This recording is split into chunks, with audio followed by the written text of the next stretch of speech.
ल माघे संक्रान्तिमा हाम्रो भाइले चाहिँ यो चिच्चरको पोका हाल्दैछ है। पोका चिच्चरको पोका हो यो चाहिँ। के अरे भाइ? भत्कुन पुसमा पाक्या माघमा खाक्या होइन।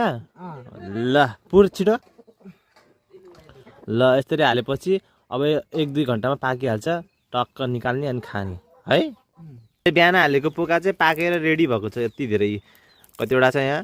1 2 3 4 5 6वटा पोका। यो चाहिँ यो भित्र के हुन्छ अहिले म देखाउँछु। अनि यता चाहिँ माछा रेडी भएछ। यता यो पकाउने माछा। यता चाहिँ हाम्रो मम्मीले अब त्यो डल्लो पोका भन्छ हामीले चाहिँ होइन। त्यो हिजो पुसमा बनाएको आज माघमा पकाएर खान लाग्यो। यो पोका खोज्दै हुनुहुन्छ होइन यता हाम्रो मम्मी। यता चाहिँ हाम्रो भाइ। यस्तो हुन्छ खोज्साएपछि चाहिँ देखाइदिए त। यस्तो यो चाहिँ चिच्चरको डल्ला हो। यसलाई चाहिँ माघे संक्रान्तिमा खाइन्छ हामीले।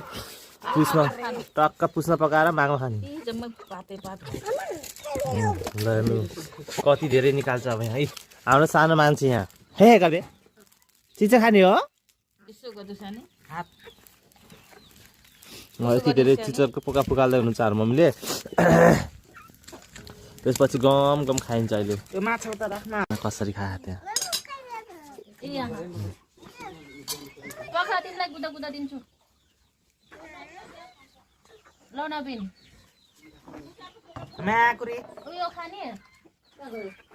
ल अब हामी खाना चाहिँ रेडी हुन लाग्यो यता। ल है ल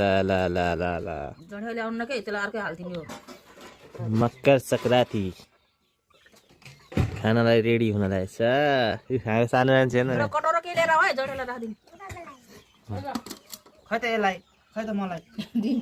यति धेरै माछा।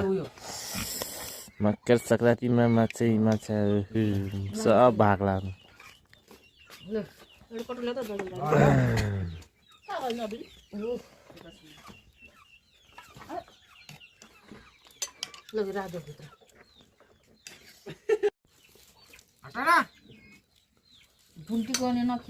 पाकिसक्यो।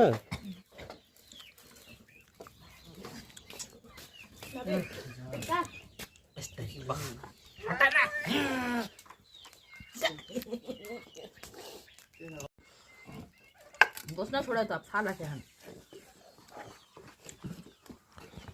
छोरीले देखापछि